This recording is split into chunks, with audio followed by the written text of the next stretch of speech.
Hej! Så som jeg beskrev i sidste indlæg, så var jeg jo til noget Modeblogprisen og Minto-event her forleden. Fordi jeg jo er nomineret i kategorien Årets Visuelle Koncept. Så det betyder også, at jeg har fået en rigtig lækker sponsor, som simpelthen er Canon. Og hvad er mere perfekt end Canon? Jeg er vokset op med et analog fra Canon. Så derfor fik jeg og de andre i den kategori sådan et lille og skønt Canon Legria Mini. Og jeg tænkte så lidt, da vi fik det. Ja, det er et lille videokamera. Det kan sgu nok ikke det store. Der havde jeg så bare lige glemt, at det var Canon. Det er simpelthen så smart. Og det er rigtig, rigtig smart også, når man er blogger. Fordi den har nemlig en webbar skærm. Det vil sige, at skærmen kan være sådan her. Den kan stå sådan her, så der man faktisk kan se sig selv, når man optager. Og den kan vende sådan her. Og den kan vende sådan der. Så der er altså en del muligheder for det her kamera. Og det som jo også er smart, det er, at normalt, når man skal optage sig selv eller optage andet, så har man også brug for et kamerastativ eller en minifod eller et eller andet. Det her, det har simpelthen en indbygget fod, så man kan bare stille det. Og det er jo ret smart. En anden smart ting, det er, at det har en wifi indstilling. Hvilket vil sige, at man faktisk ikke behøver kabler til at overføre det til computeren eller telefonen, eller når det skal deles på nettet. Det kan simpelthen ordnes over wifi'en. Så man sparer lidt det der med at tænke, nej, jeg har en deadline, det her det skal simpelthen ud på nettet, eller det skal sendes til den ene eller den anden. Og jeg kan ikke filme et kabel. Man kan simpelthen sende det direkte til computeren, eller telefonen, eller hvor fanden det er, den nu skal hen. Og det synes jeg er en ret god feature. Nogle af de andre gode features, det er, at den faktisk har nogle standardindstillinger, som er ret gode. Normalt så er det jo no-go med standardindstillinger. Det er i hvert fald min personlige mening. Men de er faktisk rigtig, rigtig gode. Det som de gør, det er for eksempel, hvis det er, man skal lave noget med mode. Så har den en indstilling, som hedder mad og mode. Og det som den rigtig faktisk gør, det er, at den bare laver lidt om på farverne. Eller den indstiller simpelthen kameraet til at lave de optimale indstillinger til det som der man har tænkt sig at optage. Og det gælder også, hvis man skal lave noget med sport, så har den noget med bevægelser, eller det ene, eller det andet. Man kan også lave sine egne brugerdefinerede indstillinger, hvilket jo er smart, hvis man har en viden inden for kamera.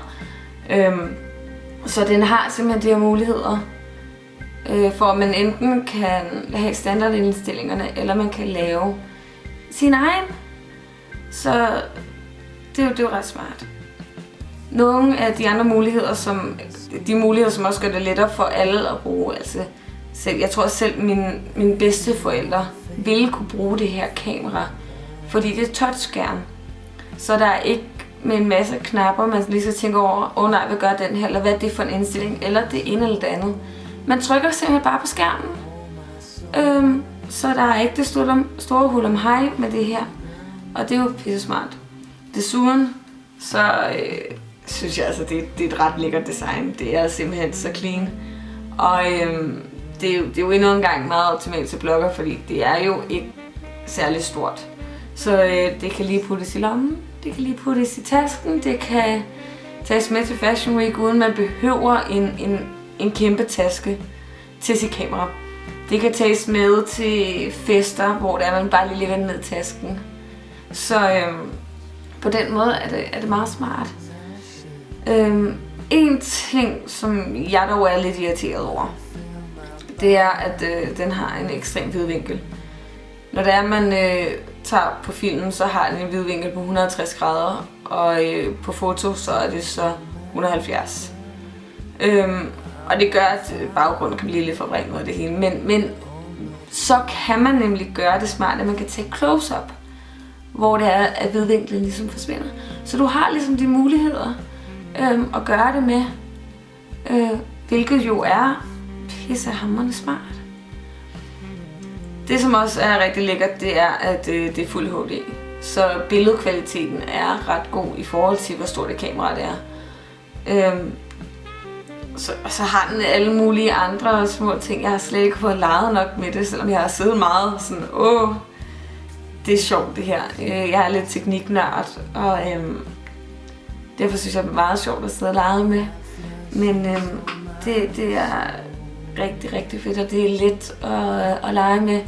Så det handler faktisk bare om at udforske de indstillinger, der er.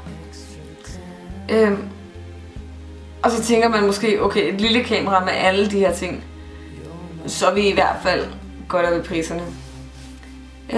Men det er faktisk ikke så dyrt. Den vejledende pris på Kenders hjemmeside, den hedder rundt regnet 2.230 kroner.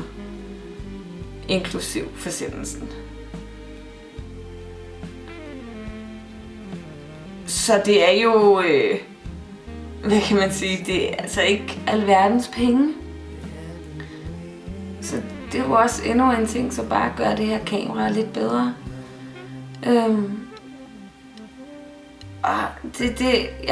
Jeg ved ikke, hvad jeg ligesom mere kan sige, fordi det er faktisk et rigtig godt kamera. Og lad os se nogen derude, der tænker, ja, du skal være så positivt stemt over for det, fordi Canon er sponsor, og det ene og det andet. Men jeg sad faktisk ude i køkkenet her på kollegiet, sammen med nogen fra min gang og drikke lidt øl i går, hvor jeg sad og tænkte over, hvad skal jeg sige om det her kamera? Jeg har simpelthen så meget at sige. Så skulle jeg lige ordne nogle ting væk fra køkkenet. Så kommer jeg tilbage igen, og så ser jeg så, at der er blevet optaget nogle film på, fordi folk blev lige nødt til at prøve det. Og få at se, hvad det er, det kan. Og folk har synes, det var meget fedt. Og sidde og kigge lidt på det, var sådan, det er et lille kamera, men det har altså nogle ret gode muligheder. Så for at runde det af, så er det jo et kamera, som det er, der er rigtig, rigtig mange forskellige mennesker, der kan bruge. Og det er rigtig bloggervenligt, fordi du kan sidde og se dig selv, når det er, du optager. Så man kommer ikke hjem med en optagelse og tænker, så skønt. Hvorfor var der ikke nogen, der fortalte mig, at jeg havde noget siddende der? Eller lyder jeg virkelig sådan? Fordi lydindstillingerne på er også rigtig, rigtig gode, så du kan sidde efterfølgende, sidde og høre det. Og man kan sidde og klippe i det. Altså, du behøver faktisk ikke lave en fuld redigeret klipning på din computer efterfølgende. Du kan gøre det direkte på kameraet. Sværere kan det simpelthen ikke være. Så jeg kan simpelthen sige, Canon Legria Mini. Lækkert navn, lækker design, lækker features. Det er uden tvivl noget af sjoveste, jeg har siddet og leget med. Og der kommer også en lille video senere, hvor det er, I faktisk kan se, hvordan det er, det optager. Og hvad for nogle indstillinger det er, det har. Så det her var faktisk bare en introduktionsvideo til, hvad det er, kameraet kan. Som der måske er nogle af jer, der har bemærket, så er der røget lidt logger. Sådan her plejer rummet ikke at se ud, når det er, jeg har optaget videoer. Og det er jo fordi, jeg har flyttet. Og det kommer der også meget mere om senere hen. Jeg har lidt travlt, fordi jeg er i gang med at planlægge min Fashion Week. Og der er modeblogprisen, og der er det ene og det andet.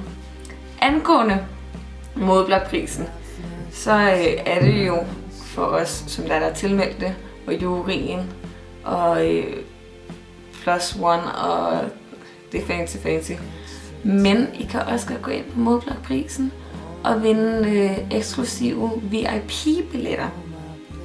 Og hjemmesiden, den er bare modeblogprisen.dk. Og hvis I vil finde mere ud,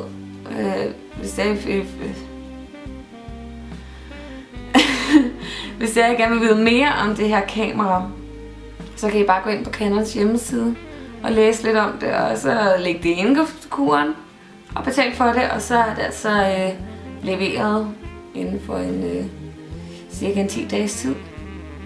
Så det er jo hurtig leverance for sådan noget så skønt. Så jeg synes helt klart, jeg skal gøre det. Og så gå ind og stem på mig på modeflagprisen.dk til årets læserpris. Man kan stemme en gang om dagen, så stem. Det kunne også være lidt sjovt. Men gå ind og se lidt mere om det her kamera, fordi det er faktisk rigtig, rigtig godt, og det er rigtig lækkert. Så som jeg plejer at sige, stay tuned. Der kommer rigtig, rigtig meget de næste par dage om håret, om kameraet, min nye bosted, eller hvad man nu siger. Så jeg håber, I vil blive ved med at følge med, og smid en kommentar, eller hvad I nu har lyst til. Så vi ses. Hej.